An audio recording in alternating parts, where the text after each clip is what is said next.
You clicked on a fire video today. Maybe you've seen the smoke. Maybe you've seen the trucks roll, but you've never seen what happens when that door opens and they go in. You're about to. This is the Burning Oath, where we go past the yellow tape, past the press conference, past the stock footage, and we sit across the kitchen table from the people who did the job. No actors, no dramatizations, real firefighters, real fires, real loss. If that's what you came for, stay with us. It's 2:47 in the morning. The alarm sounds, and before your brain has even registered where you are, your body is moving. Gear on, truck moving. Less than 60 seconds from dead asleep to rolling toward a structure fire.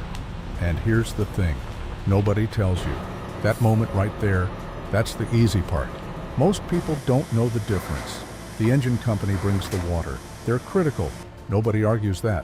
But the ladder company, they go in before the water is even flowing. They go in to find the people, to open the building, to cut off the fire, to make sure the building doesn't fall on everybody else. The truck goes in first, and when things go wrong, the truck goes in deepest. The truck is not just a piece of equipment. To the men and women who ride it, it's almost alive. A tiller-drawn aerial can be 50 feet long and carry over 100 different hand tools, power saws, rescue equipment, and a 100-foot ladder that can hit a 5th-floor window in under 3 minutes. Every compartment has an exact spot for every tool. Move something, and there's a price to pay, because when that building is burning, there's no time to look.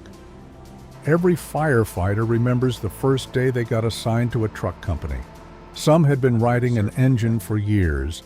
They thought they knew what they were doing, and then they walked into that firehouse and felt it, the weight of a different kind of expectation. On the truck, you earn your spot with your hands, your feet, and your willingness to go where the fire is. The truck lieutenant is a different animal. He's not managing a hose line. He's standing in front of a burning building trying to read it like a language, what the fire is doing, what it's going to do. This is where you learn the real rules of the game. Best ones have a presence you can feel before they say a word. The worst ones get people hurt. The ironsman carries the most important tools on the Fireground, the Halligan bar and the flathead axe. The marriage of those two tools can open almost... I've forced 1,000 doors. Every one of them I'm thinking someone's on the other side that needs me right now. Trapped on the other side of a locked, superheated door. Those 10 seconds are everything. Being the ironsman means being first through, every single time. The roof team may be the most dangerous assignment in the fire service.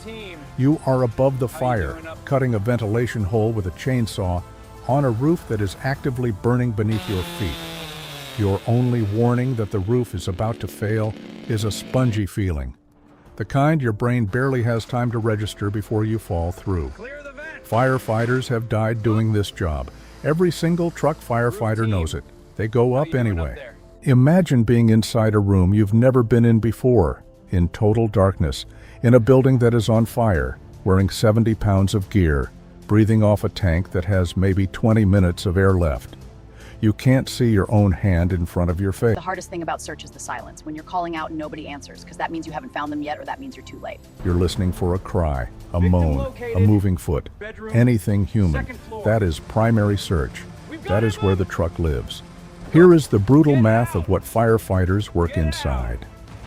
Wood floor joists begin to fail between 5 and 10 minutes of fire exposure. Lightweight engineered lumber, the stuff used in most homes built after 1970, can fail in under 4 minutes. The ladder company is searching those floors.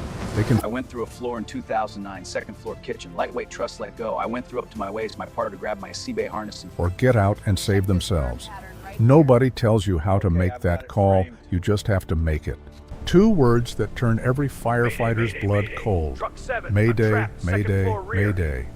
It means one of your people is trapped, lost, running out of air. And now every crew on that Fireground pivots to one thing: get them out. A rapid intervention team is activated, a company trained specifically to go into the building after the firefighters who are already in trouble. The very worst moment in the fire service is another firefighter calling Mayday. The second worst is the radio going silent after they do. The number of women in the American Fire Service is around 8%. On truck companies and the busiest houses, that number is still lower than it should be. The women. My first day on the truck, a senior guy told me I wouldn't last. I've been here 9 years. He retired 4 years ago. I'm still here. Hostility. And then they did the job better than anyone could argue until with. the alarm dropped. So why do they do it? They know the cancer risk. They know the PTSD. They've been to the funerals. They've stood at the edge of the hole in the floor, and they've made the choice. Because I'm Why good do they at it. keep coming back? Because that's my Every career. one of them answers it Because differently. someone has to. But if you listen closely Because I enough, took an oath. it's all the same Because answer. it's who I am. Brotherhood isn't a word that belongs to any one group. It isn't about gender or rank or race or years of service. It's about what happens when the door opens and everyone goes in together. It's about knowing with complete certainty that the person next to you will not leave you in there. That is the brotherhood. That is the bond. And it is earned every single tour in the worst conditions human beings can put themselves in for the people who would never know their names. The tones drop. Somewhere, something is burning. Somewhere, somebody needs them. And somewhere in a firehouse in this country right now, they're getting up, putting on the gear, getting on the truck, going toward the fire, like they always have, like they always will. This was one story, one house, one company. There are thousands of firehouses across this country, and in every one of them, right now, someone is doing this job, not for the money, not for the glory, for the person on the other side of the door. If this story meant something to you, share it with someone who needs to see it. Leave a comment below from anyone in the fire service. Subscribe to Burning Oath, because we've got more stories like this one, and none of them are easy, and all of them are real. To every firefighter who has ever climbed toward the fire, this one was for you. We'll see you on the next one.